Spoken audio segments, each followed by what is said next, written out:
Yo, what's up mga Kampas Lupa? Ayan, for today's video, abangan day. So today is Sunday, mag-aabang na nga tayo ng ating mga ibon na niload natin Friday. So ayan, abang tayo. So ayan na nga, meron na nga tayong first dropper. Yung ating checkered. Yung black check natin nandito na mga kalapatids. Ayan, pucha, sakto. Sakto yung pag-ano natin ng camera.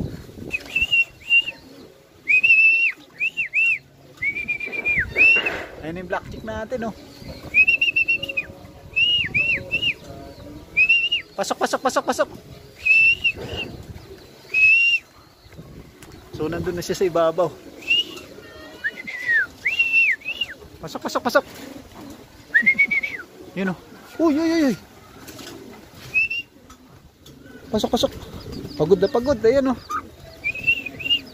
Yan, sa ibabaw. Pasok na. So ayun, 10:06 ay 11:06.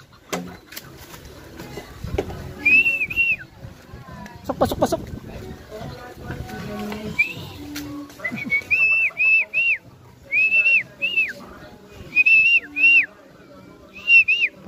Pasok. Yun. Pasok, ayun, ayos. So yung ano to, yung dalawang beses na hindi nakapag-clock nung nakaraan sa pan race 2. So ayan, oh, black check. So clock ko muna to mga kalapatids. Stop ko muna dito. So ayan na nga mga kalapatids. First bird natin, si black check. Ayan, nagwawala, oh. Ayaw pa hawak, oh. Oh. So binigyan na natin agad ng pan recover para makarecover agad. So ayan yung ating si Ampon. Ampon lang to, yung ano, tawag nito. Inakay pa to, napunta sa atin. So wala nagki-claim. Pinost ko na sa mga GC, wala. Siguro malayong lugar to. Medyo molt pa to nung nagpunta sa atin na gawi sa loop natin. So hindi ko to dinakit, tawag nito, pinapakawalan ko nga to, ayaw talaga umalis dito sa loop natin. So wala akong choice kundi ampunin siya. So ayan ang kanyang pakpak, oh. Sakwasak pa, oh. Nangyayari. So siya ang ating first clocker. Naka-entry to sa pan race 2.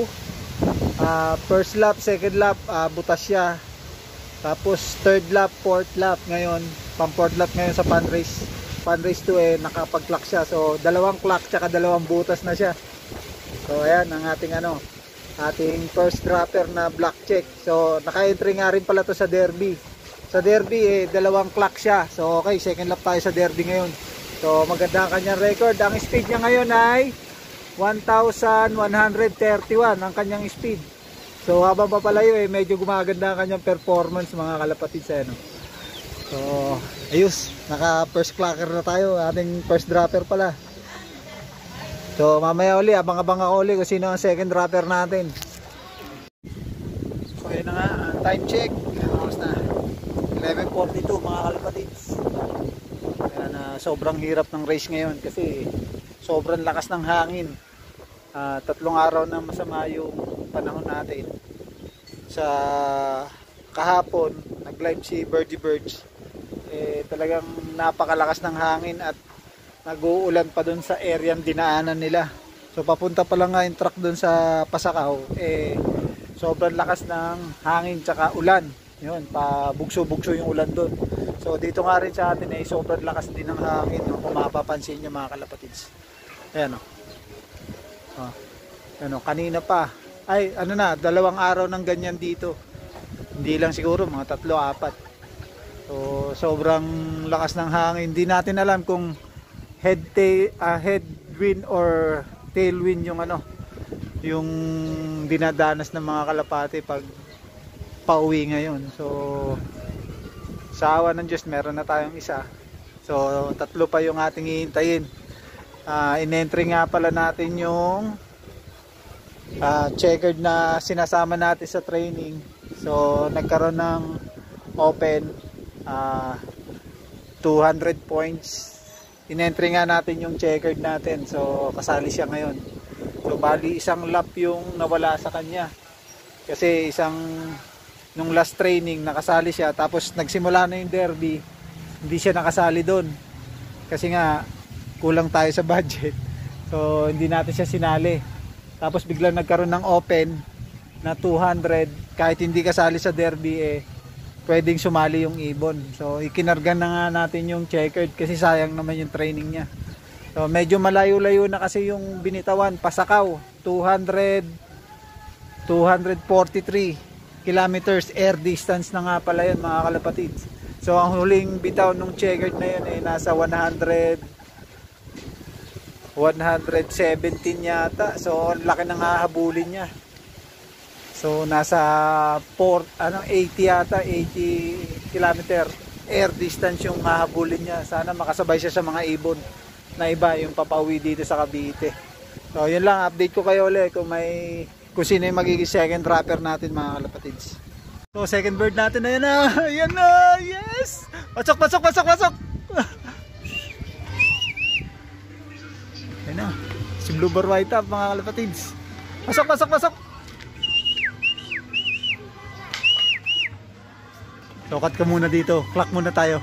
So ayan na nga mga kalapatids, na-clock na natin, nabigyan agad natin siya ng pan-recover. So ang speed niya ay 792. Ayan o, 12:48 siya dumating. So ayos, muntik na mag-cut off. So dalawa na lang hintay natin. Ayan o, parang hindi napagod, tinawakan ko, buong-buo pa yung katawan niya. So siguro nagpahinga to, pero titignan natin mamaya kung anong magiging itsura niya mamaya pag nakapagpahinga to. Sigurado masakit ang katawan niya ito, pero hindi. Ayun o, mamarako pa nga yung kanyang pares oh. So dalawa na lang hinihintay natin, yung blue bar tsaka yung blue bar checkered na hinabol natin sa karera. So ayun, let's go mamaya uli. Yo, what's up mga kampas, ay update tayo.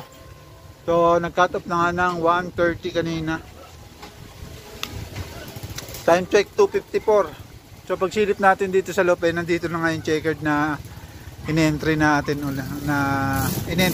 sa 5 laps. So ito na siya oh. Ayun, napunga po oh. Ayan, nakaangat yung isang paa, nandyan yung sticker niya. So susunod na laps yan, sigurado babawi na yan. Expected ko na hindi siya magka-clock kasi nung nakaraan loading first lap derby hindi na nga siya nakasama. So in-entry natin siya sa 5 laps. So ayos, nakauwi. So bibigyan ko ng pan-recover para maka-recover agad mga kalapatid. Update ko kayo ulit mamaya. Ngayon, hindi pa nga ako tapos kumuha ng patoka. So na-recover na agad natin yung checkered. May biglang lumapag. Ito, lumanding na yung blue bar na hinihintay natin. So ayun oh. Ayun, pumasok na doon sa ilalim. So magbibigay nga tayo ng patoka doon sa checkered. Bigla naman lumanding yung blue bar. So ayos, kompleto tayo. Ang problema, hindi nakapag-clock yung dalawa. So cut off na naman yung blue bar natin. Cut off!